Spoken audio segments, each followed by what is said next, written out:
Se ele for sangue do meu marido, então todo o meu reinado foi uma mentira. A frase escapou dos lábios da rainha Amélia de Valdória como um sussurro que tremia mais do que o próprio castelo sob a tempestade daquela noite. O vento açoitando as torres parecia anunciar que algo antigo, escondido e indecente vinha à superfície. Não era apenas um boato. Não era apenas a malícia de criados cochichando nos corredores. Era uma suspeita sustentada por datas, olhares e, sobretudo, pelo silêncio constrangedor do rei Augusto. Valdória era um reino austero, forjado entre montanhas frias e campos de trigo que sustentavam tanto o povo quanto a coroa. No século XIX, honra e sangue eram mais valiosos que ouro. Um trono não era apenas um assento de poder, era a prova visível de uma linhagem legítima, e a rainha, há 17 anos, carregava o peso de não ter gerado um único herdeiro. A ausência de filhos era uma ferida que nunca cicatrizara. Sorrisos públicos escondiam orações desesperadas. Conselheiros murmuravam sobre alianças, sobre sucessões, sobre a fragilidade de um reino sem descendência direta. Mas ninguém ousava acusá-la abertamente. A infertilidade de uma rainha era tratada como tragédia divina, nunca como culpa política, ao menos não diante dela. Então, surgiu o nome de Elias, um jovem servo recém-transferido às dependências internas do palácio, negro, de postura ereta e olhos que sustentavam o mundo sem abaixá-los. Havia algo nele que perturbava a Amélia. O formato do queixo, a linha severa do nariz, o modo como permanecia em silêncio diante do rei. Augusto, por sua vez, evitava encará-lo por tempo demais. «Quem é a mãe do rapaz?» perguntou Amélia naquela tarde, com voz controlada. «Uma antiga criada das propriedades do sul, majestade. Faleceu há 2 invernos», respondeu o intendente. As datas coincidiram como um golpe. 18 anos atrás, Augusto passara uma temporada isolado nas terras do sul, alegando tratar de revoltas camponesas. Amélia lembrava-se daquelas cartas breves, secas, quase impacientes. O estômago da rainha se contraiu. Se Elias fosse filho de Augusto, se o sangue real corresse nas veias daquele jovem servo, então o herdeiro existia. E não era dela. O que significaria para Valdória ter como sucessor um jovem negro, nascido fora do casamento real, criado entre criados? O que significaria para ela? Naquela noite, diante da lareira quase apagada, Amélia percebeu que não temia apenas a verdade, temia sobreviver a ela. E foi naquele instante que compreendeu. O destino do reino poderia ser decidido por um segredo que jamais deveria ter nascido. Se deseja compreender como a honra de uma rainha pode ruir diante do próprio sangue, continue comigo. O silêncio do rei era mais revelador do que qualquer confissão. Na manhã seguinte à suspeita que lhe roubara o sono, a rainha Amélia observava Augusto durante o desjejum. A luz cinzenta atravessava as janelas altas do salão e desenhava sulcos mais profundos no rosto envelhecido do soberano. Ele parecia menor, como se os anos finalmente lhe pesassem sobre os ombros. «Mandastes chamar o novo servo para as galerias internas», comentou ela, com aparente casualidade. Augusto ergueu os olhos apenas por um segundo. «Precisamos de braços jovens no palácio. Os tempos são incertos». Valdória atravessava tensões discretas. Nas regiões do norte, pequenos levantes camponeses exigiam redução de tributos. A economia, baseada na exportação de linho e trigo, sofria com colheitas irregulares. O rei precisava demonstrar firmeza, mas sua saúde vinha declinando desde o último inverno. Amélia percebeu que ele evitava o assunto. «Ouvi dizer que o rapaz chama-se Elias», continuou ela. «Dizem que é instruído». Augusto demorou a responder. A mãe dele fazia questão de que aprendesse a ler. Era uma mulher determinada. A pausa não passou despercebida. Amélia pousou delicadamente a xícara. «Conhecestes bem essa mulher?» O rei levantou-se antes de concluir o café. «Conheci todos os que serviram as terras do sul». E saiu. A resposta era correta. Porém, a forma como fora dita carregava algo mais. Defesa. Naquela mesma tarde, a rainha ordenou que Elias fosse designado para auxiliar na biblioteca real. Era um cargo modesto, mas permitia proximidade suficiente para observá-lo. Quando o jovem entrou no recinto, Amélia sentiu o coração bater como há muito não sentia. Ele curvou-se respeitosamente. Majestade. A voz era firme, grave, sem insolência. Ela o analisou sem pressa. A pele escura contrastava com o colarinho branco bem alinhado. As mãos, embora marcadas por trabalho, mantinham postura refinada. Os olhos... Aqueles olhos eram de Augusto, quando jovem. Sabes ler latim? Perguntou ela. O suficiente para compreender textos simples, Majestade. Quem te ensinou? Minha mãe. A resposta foi direta, sem tremor. E teu pai? Houve um breve silêncio. Não o conheci. Mentira ou ignorância? Amélia não soube distinguir. Durante semanas ela observou cada gesto. Elias movia-se com discrição, jamais se colocando além de sua posição. Contudo, havia nele uma dignidade que não se aprendia apenas na servidão. Os criados cochichavam. Alguns conselheiros já haviam notado a semelhança física entre o jovem e o rei. Em um reino onde o sangue determinava o destino, tais murmúrios eram perigosos.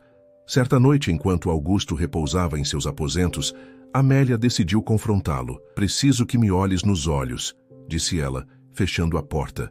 O rei, abatido, suspirou. O que desejas saber? Elias é teu filho? A pergunta pairou como lâmina suspensa. Augusto levou tempo para responder. Houve um erro, um único erro. A mãe dele era viúva. Trabalhava nas estufas do sul. Foi antes de sabermos que não poderíamos ter filhos. Amélia sentiu o chão desaparecer sob os pés. Sabes que, se isso vier a público, o conselho exigirá reconhecimento. Ele nasceu fora do matrimônio, retrucou o rei cansado. A lei é clara, mas a lei, em Valdória, sempre encontrava brechas quando a política assim exigia. E se eu morrer sem herdeiro? Murmurou Augusto. O reino cairá nas mãos de primos distantes, haverá disputa, guerra, talvez. Amélia compreendeu com horror que o marido já considerara a possibilidade. Pensaste em legitimá-lo. O rei fechou os olhos. Pensei no reino. Naquela noite, algo se partiu dentro dela.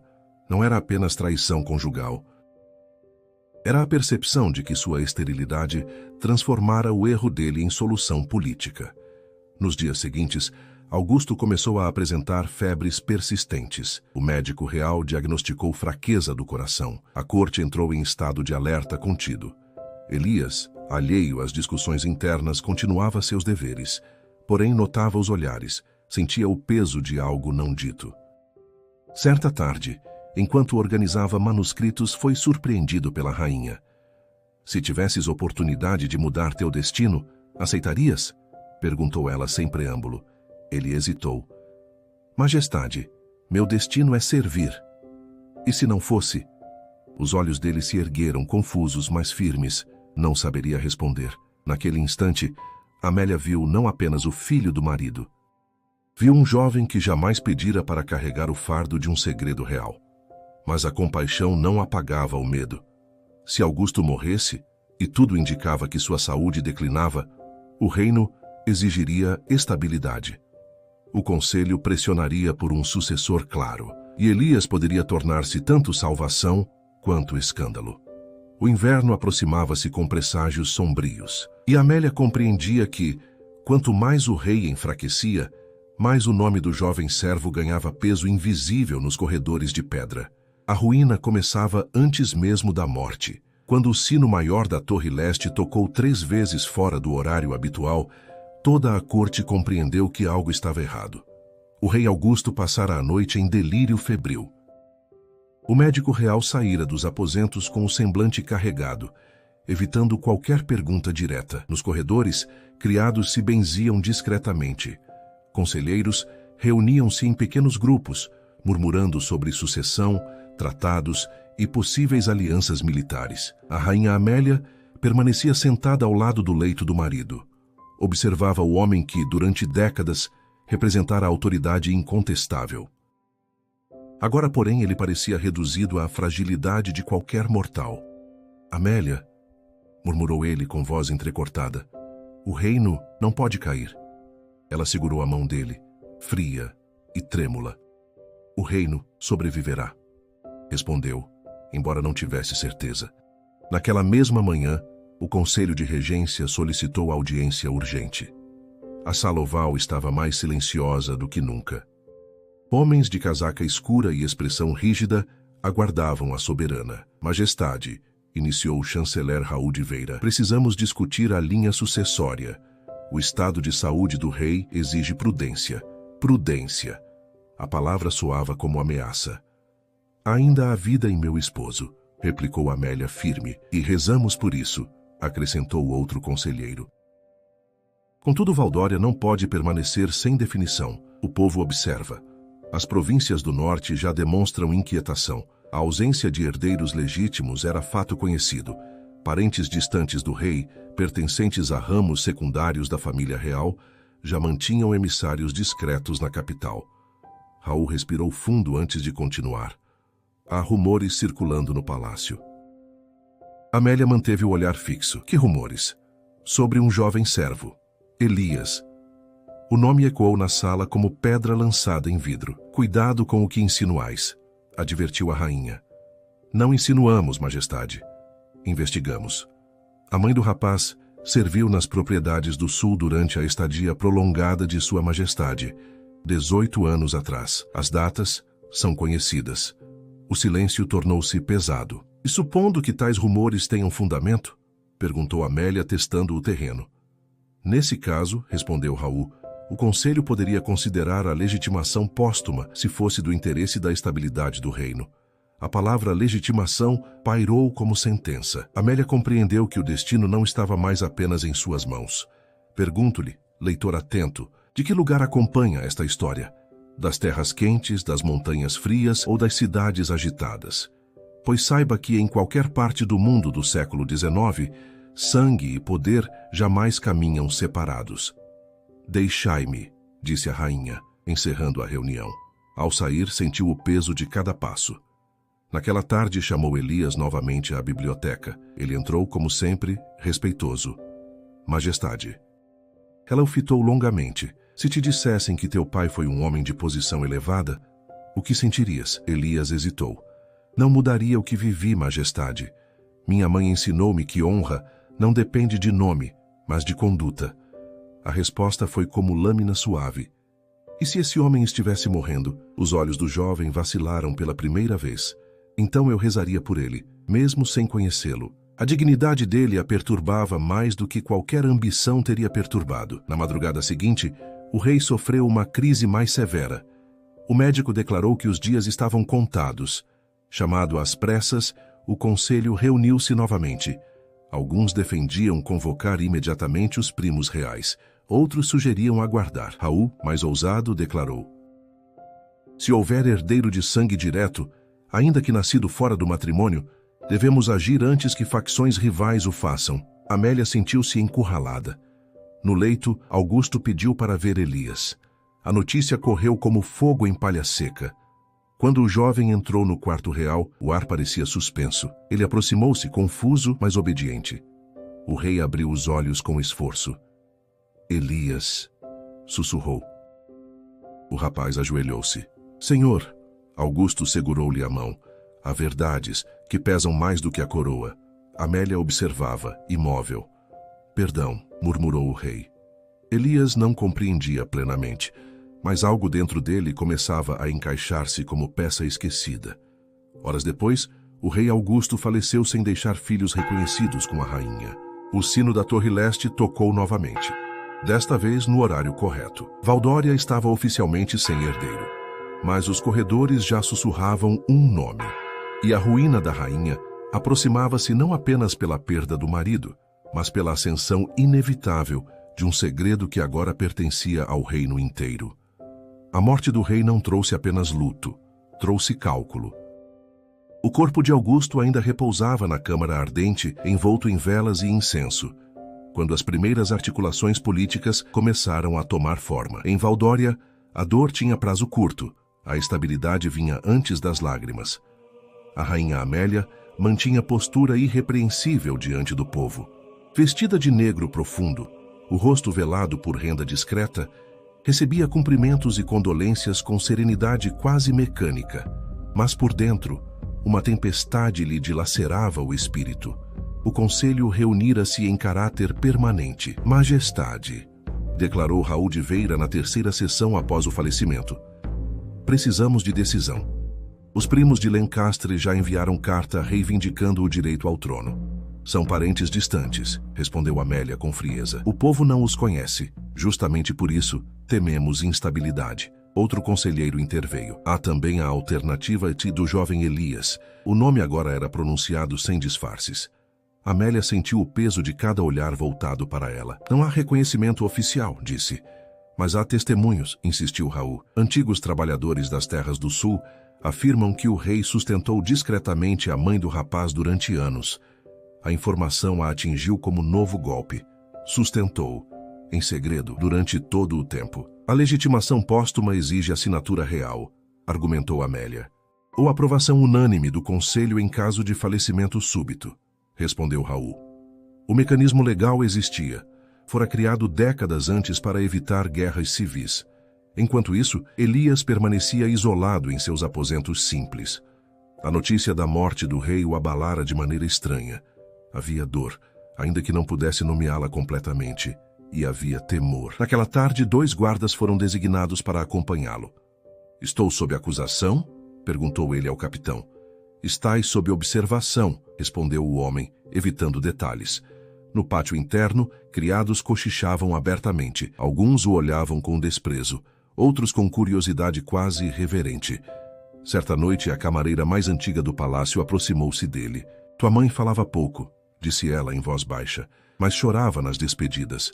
O rei prometera protegê-la. Elias permaneceu em silêncio. Ela nunca exigiu nada, apenas que tu estudasses. As peças encaixavam-se com clareza dolorosa. No salão do conselho, a tensão crescia. Se não agirmos, alertou Raul, os Lencastre marcharão com apoio de parte do exército. E pensais que o exército aceitará um jovem negro como soberano? Questionou outro membro, com franqueza cruel. O comentário expôs o preconceito latente. Valdória possuía comércio marítimo ativo com reinos do sul e do ocidente. Homens e mulheres negros viviam no reino há gerações. Alguns livres, outros ainda presos a vínculos servis herdados do passado. A cor da pele, embora não incomum, raramente ocupava o centro do poder. Amélia ouviu cada palavra. O sangue do rei corre nele, declarou ela finalmente. Isso ninguém pode negar. O povo aceitará o sangue, disse Raul, se Vossa Majestade apoiar publicamente. A frase continha tanto pedido quanto ameaça. Amélia compreendeu que sua posição mudara. Sem filhos, tornara-se peça intermediária. Sua escolha definiria o destino do trono e o próprio lugar dela na história. Na manhã seguinte, convocou Elias aos aposentos privados. Ele entrou sob escolta.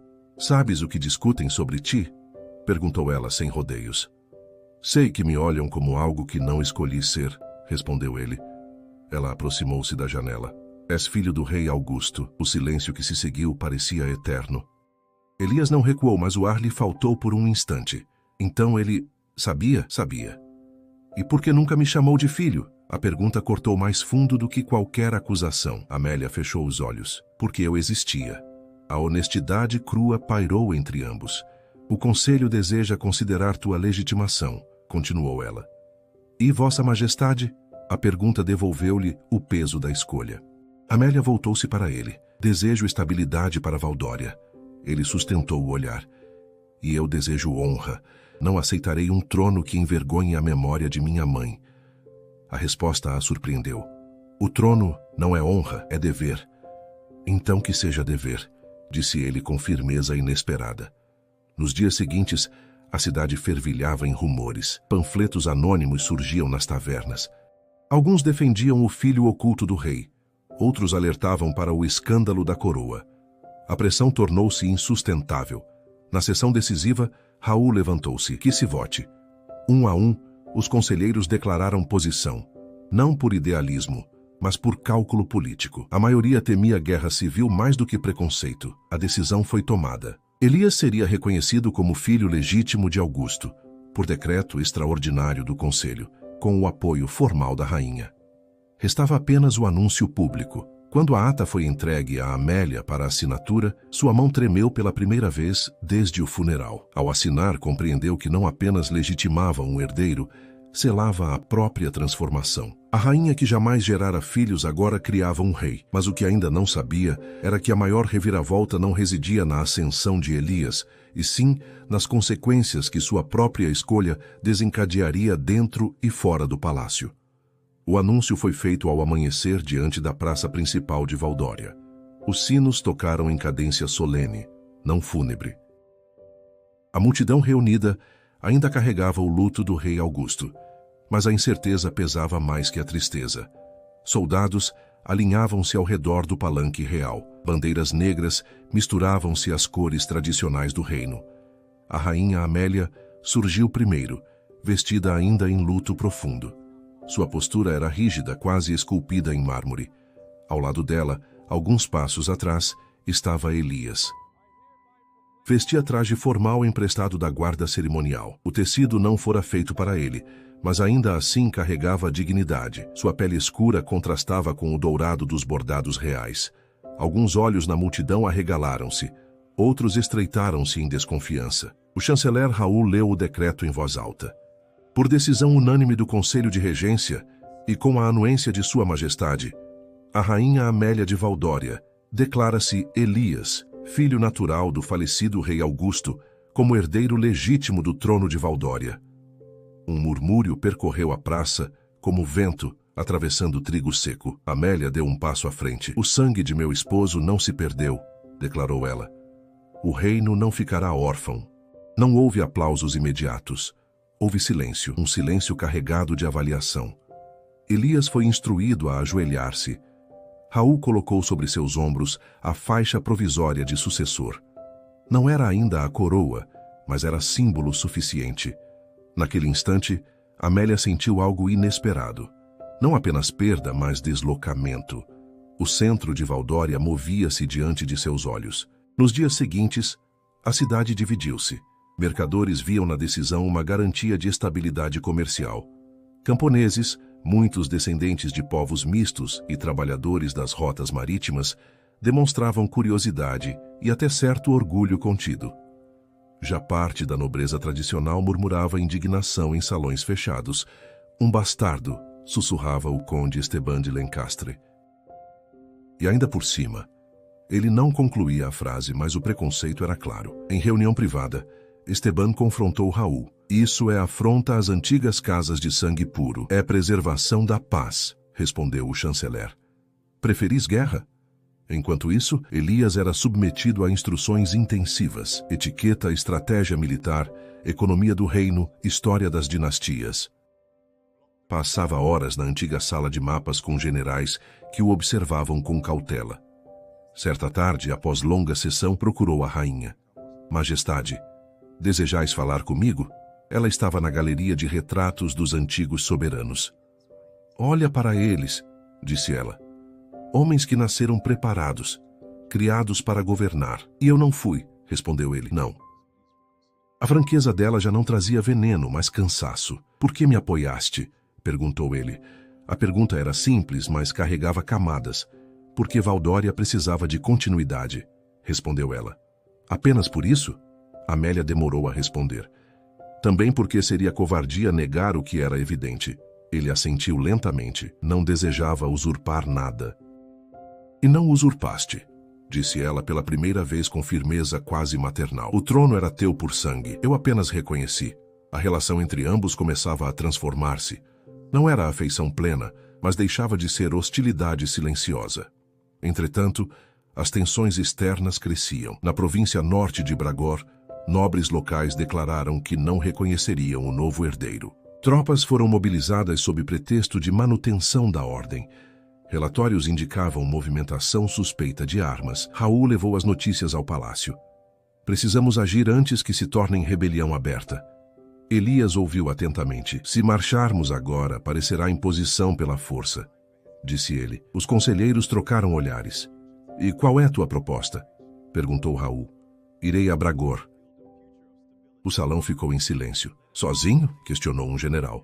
Com escolta mínima, falarei com o povo, não com os nobres. A ousadia era arriscada. Amélia foi informada da intenção. É imprudente, declarou ela. É necessário, respondeu Elias. Se desejo governar, preciso ser visto. Ela o observou por longos segundos. Sabes que podem tentar assassinar-te. Sei. A firmeza dele não era arrogância, era convicção. Amélia sentiu algo que não sentira ao lado do marido em muitos anos. Respeito genuíno. Então irás com meu selo oficial, disse ela, e levarás carta assinada por mim. Ele inclinou a cabeça. Dias depois, partiu rumo ao norte sob céu pesado de inverno. A capital observava com expectativa contida. Se falhasse, os Lencastre ganhariam força. Se fosse bem-sucedido, consolidaria a posição antes mesmo da coroação formal. Na carruagem simples que o levava pela estrada de pedras, Elias contemplava os campos que sustentavam o reino. Trabalhadores erguiam o olhar ao vê-lo passar. Ele não carregava coroa, carregava dúvida. Que no palácio, Amélia permanecia diante da janela, percebendo que sua ruína não fora a perda do poder, fora a descoberta de que, ao reconhecer o filho do marido, encontrara também um herdeiro mais preparado para governar do que o próprio rei jamais fora. Mas ainda não sabia se essa constatação a libertaria, ou a consumiria por completo. A estrada para Bragor era longa, pedregosa e silenciosa demais para tempos tão inquietos. Elias viajava com apenas 12 guardas e o capitão Armand à frente da pequena comitiva. Não levava estandartes exuberantes nem escolta numerosa. A decisão fora deliberada.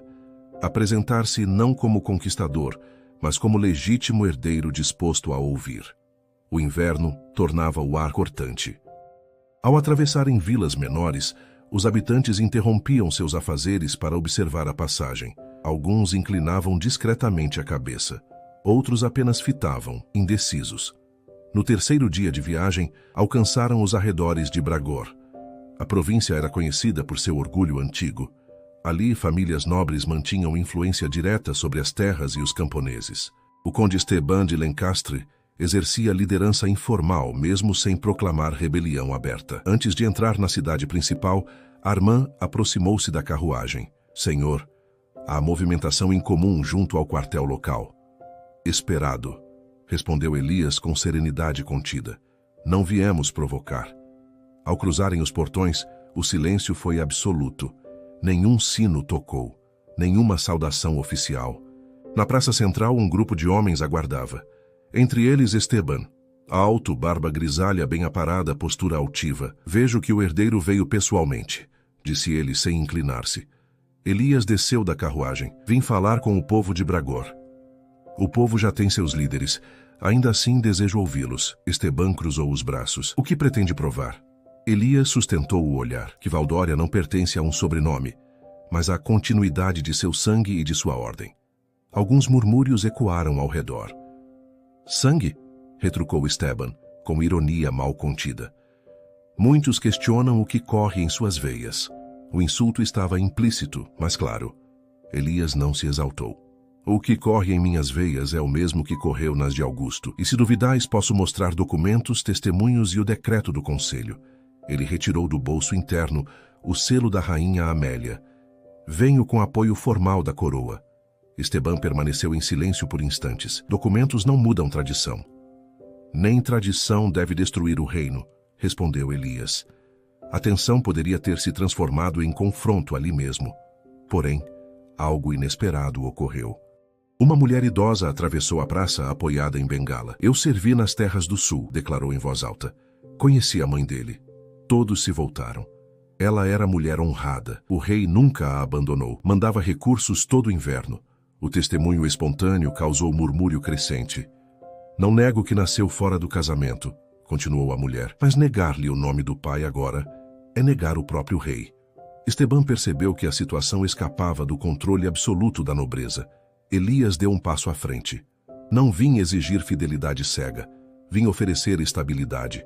Se desejais questionar-me, que o façais diante de todos. Durante horas permaneceu na praça respondendo perguntas de comerciantes, agricultores, soldados locais. Falou sobre impostos, sobre colheitas prejudicadas, sobre necessidade de revisar taxas nas regiões mais afetadas. Não prometeu milagres. Prometeu trabalho e presença. Ao final do dia, Parte da resistência havia cedido. Não por encanto, mas por prudência. Esteban aproximou-se novamente. Não esperava que enfrentasse a praça aberta. Se temo o povo, não devo governá-lo. O conde estudou-o com um olhar mais calculista do que hostil. Ainda há quem prefira outro nome ao trono, sei disso. E sabe que poderão tentar removê-lo antes da coroação formal? Elias manteve a calma. Sei. Naquela noite, hospedado na residência oficial da província, recebeu mensagem urgente da capital. A rainha Amélia adoecera. Não era enfermidade grave, segundo a carta, mas o impacto emocional da morte do rei e das tensões políticas cobrava preço. Elias permaneceu longo tempo com a carta nas mãos.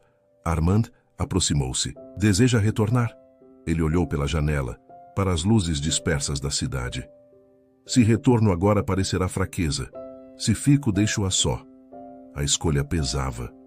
Na capital, Amélia enfrentava não apenas febre leve, mas isolamento crescente.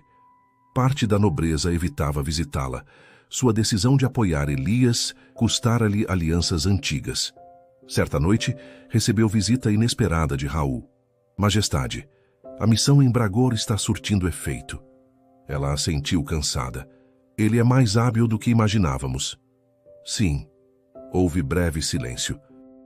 Acreditais que o reino o aceitará por completo? Perguntou ela. Com o tempo. Amélia encarou a lareira apagada. Quando o apoiei, pensei que preservava minha posição. Agora percebo que a perdi. Raul não respondeu de imediato.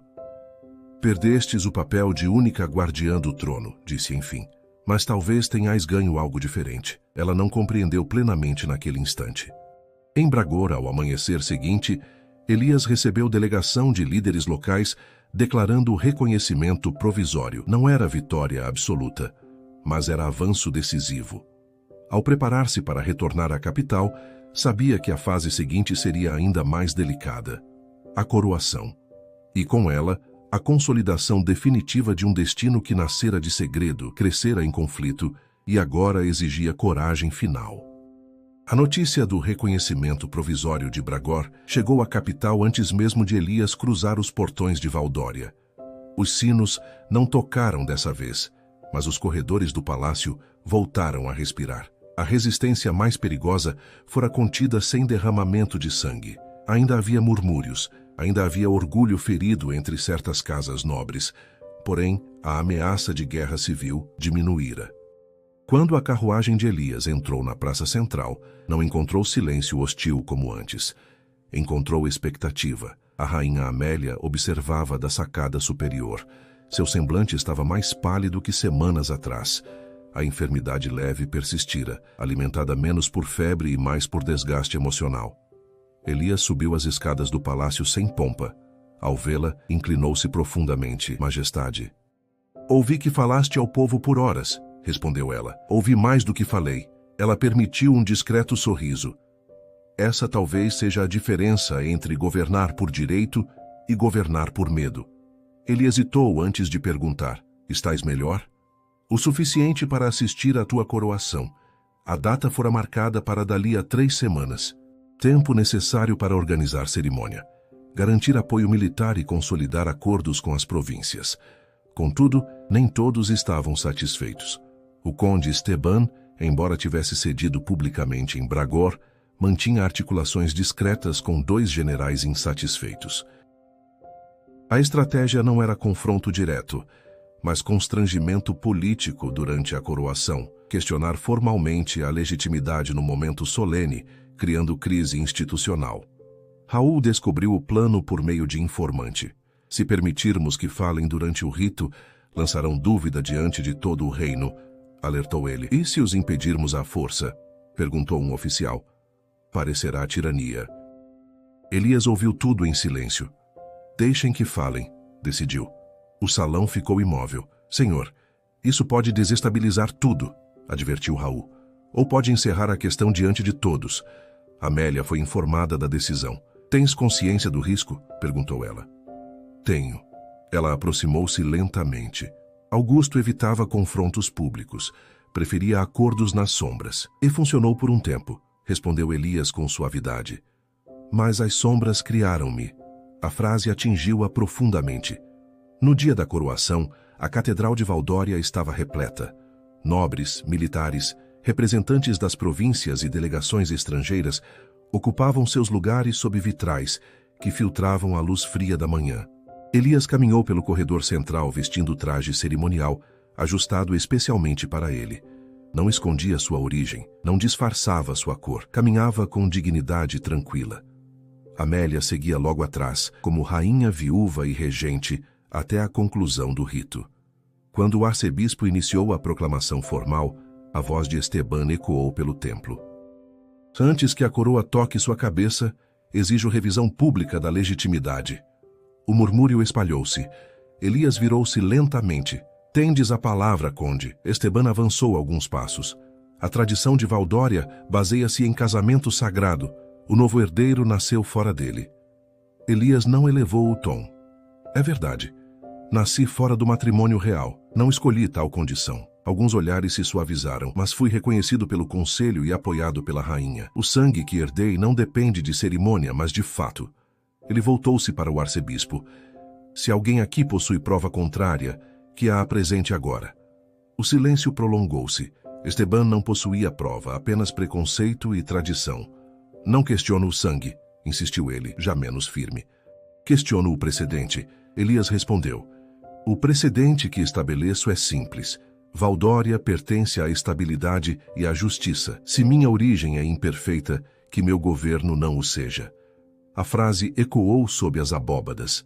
Amélia sentiu lágrimas contidas pressionarem-lhe os olhos.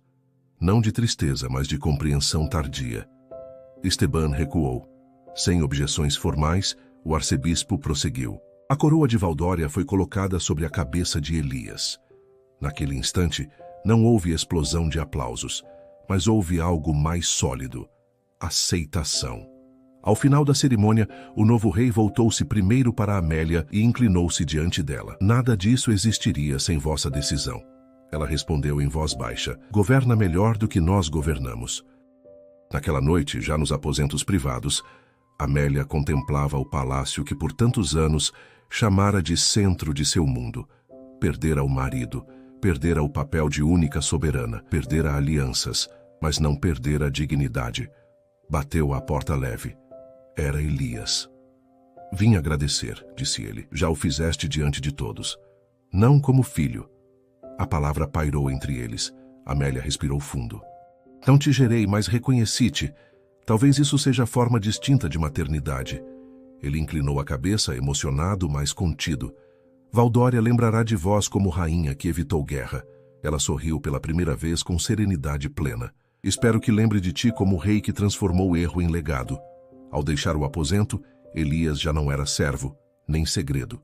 Era soberano. Que a ruína que Amélia temera revelou-se ao fim transformação. Pois às vezes, no século XIX ou em qualquer era, a maior queda não é perder o poder. É descobrir que ele jamais nos pertenceu por completo. E Valdória, sob novo reinado, começava capítulo escrito não pela pureza da origem, mas pela coragem da verdade assumida.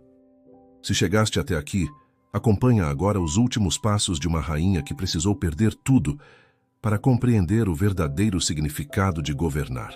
A coroação de Elias não encerrou as tensões de imediato, mas alterou de forma definitiva o rumo de Valdória. O povo que antes murmurava nas tavernas e nos mercados passou a observar com atenção os primeiros decretos do novo rei. Elias não iniciou seu governo com punições, nem com demonstrações grandiosas de autoridade. Começou com visitas. Durante os primeiros meses, percorreu bairros da capital sem anúncio excessivo. Entrava em oficinas, conversava com artesãos, ouvia comerciantes sobre impostos abusivos criados em anos anteriores para sustentar luxos da corte. Nas zonas rurais, determinou revisão das taxas sobre colheitas prejudicadas pelo inverno rigoroso. Essas medidas não eram revolucionárias, mas eram visíveis. A nobreza tradicional reagiu com cautela. Alguns temiam perda de privilégios. Outros, pragmaticamente, perceberam que resistir a um rei já coroado seria imprudência. O conde Esteban manteve distância pública.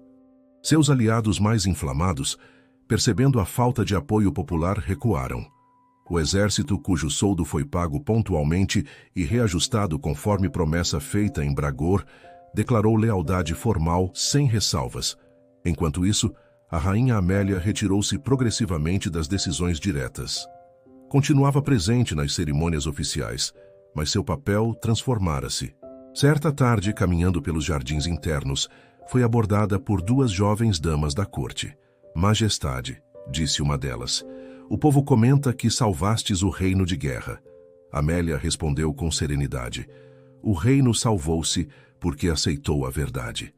Ela compreendia agora que sua maior batalha não fora política, mas íntima. Durante anos, vivera sob a sombra da infertilidade, temendo ser lembrada como rainha incompleta.